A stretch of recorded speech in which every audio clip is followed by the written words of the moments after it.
Now, guys, I want to talk about how the government has pitted the rich against those who are actually struggling to get into the property market. And I really want your opinion on this. I'm going to cover 4 or 5 really important points here. So stick with me to the end.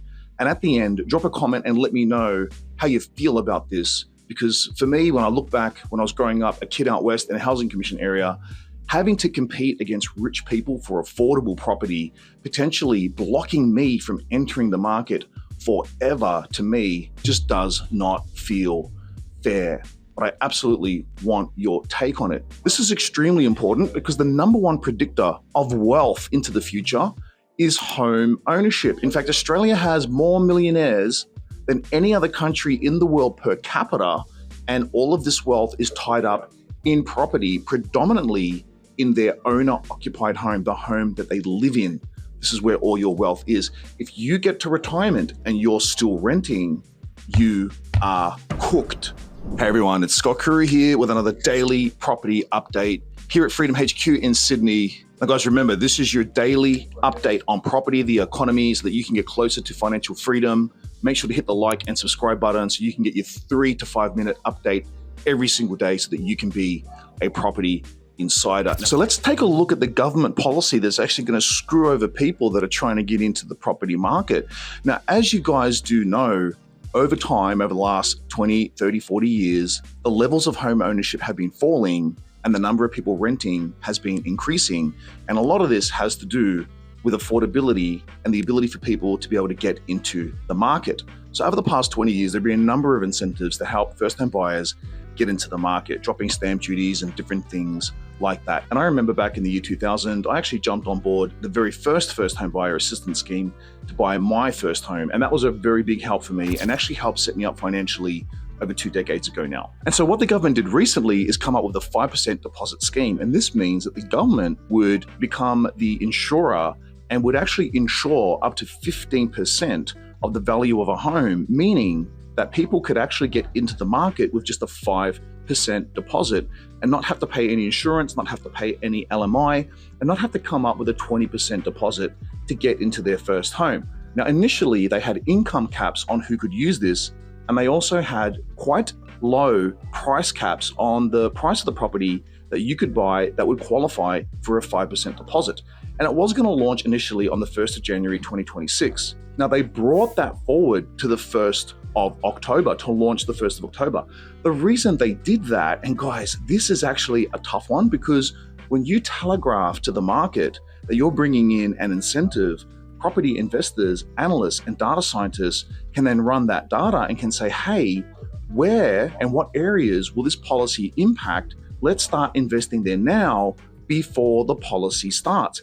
And that is exactly what did happen. So once people knew, and I know this from my end because Liana Pan, Australia's #1 property researcher, once we knew this was coming on the 1st of January 2026, we looked at the areas that this policy would impact the greatest, where demand would be driven the most. We started to unpack and look at those areas to consider whether or not we should invest there. And many of those areas, yes, we did. We started investing there. The big part of the reason was because of that policy. So the government telegraphing this means that prices in those areas, some of those areas, has actually already jumped $20, $30, $50, $80,000, meaning that you've soaked up any benefit of the 5% deposit scheme in terms of the house price increase. Now, in addition to that, they dropped income caps. So that means anyone on any income can now access the scheme. And just as an example, so you can see the policy gap here, they said for Sydney that they would move the cap of the property from 1 million to 1.5 million. So the 5% deposit would apply to a property up to 1.5 million, not 1 million. Now, the issue is in Sydney, as an example, the first home buyer scheme where you do not pay stamp duty cuts out at $1 million. Now, the stamp duty on a $1.5 million property is around $60,000 to $70,000. That means that families, people, individuals that may have considered a first home purchase at 1.3, 1.4, 1.5 million are now attracted to go to the sub $1 million market. And in addition to be attracted to that market, they now have the ability to get in with just 5%. This means that we will have increased wealthier people, wealthier families investing in the sub $1 million market, where a lot of the people struggling to get on the ladder will also be trying to buy. So the government has inadvertently created a war between wealthier families and those families trying to get on the ladder. Now, why do I say families? That is because a large portion of first-time buyers are getting up to $200,000 assistance from their parents to be able to get into the market. You see, what's happening in Australia is that wealth is starting to get concentrated within certain generational families. Those families that had property 20, 30, 40 years ago, that then increase their property holdings through the generations, then have equity that they can loan to their children to keep their children in the market. Those families that may have not been in a position 20, 30, 40 years ago to own property, now their children want to buy. They do not have access to the bank of mum and dad. So it's harder for them to get onto the market. This is creating a wealth gap between families. Now, I have put together some charts of each state so that you can see the locations of which suburbs and what areas per capital city will be applicable for the 5% deposit scheme. Now, you will see for houses, you're going to be around about that 1 hour mark from the CBD. Apartments are a lot closer, so expect a lot of the impact from the scheme to be on apartments. So guys, make sure to hit the like button, hit subscribe button, leave a comment, and let me know your thoughts.